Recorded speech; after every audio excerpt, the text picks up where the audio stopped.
मशरिक़ वुस्ता में बढ़ती हुई कशीदगी के असरात अब पाकिस्तान तक पहुंचने लगे हैं।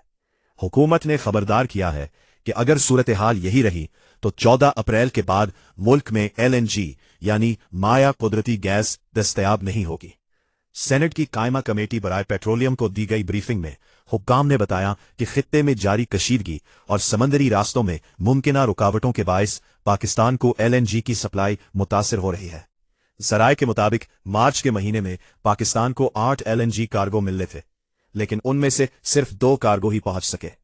हुक्काम का कहना है कि अगर यही सूरत हाल बरकरार रही तो अप्रैल के वसत तक मुल्क में गैस के ज़खायर तेजी से कम हो जाएंगे और 14 अप्रैल के बाद गैस की शदीद किल्लत पैदा होने का खदशा है। माहिरीन के मुताबिक इस मुमकिना बहरान का सबसे बड़ा असर बिजली पैदा करने वाले पावर प्लांट्स और सनती शोबे पर पड़ सकता है। अगर गैस की फराहमी मुतासिर हुई तो न सिर्फ सनतों की पैदावार मुतासिर होगी बल्कि मुल्क में लोड शेडिंग में भी इजाफा हो सकता है। दूसरी जानिब हुकूमत मुतबादिल ज़राए से LNG खरीदने के इम्कानात पर गौर कर रही है।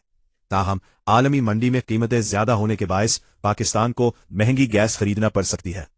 माहिरीन का कहना है कि मशरिक़ वुस्ता में जारी कशीदगी अगर मजीद बढ़ी तो इसके असरात सिर्फ तेल ही नहीं बल्कि गैस की आलमी सप्लाई पर भी पड़ सकते हैं, जिससे पाकिस्तान समेत कई ममालिक को तवानाई के बहरान का सामना करना पड़ सकता है।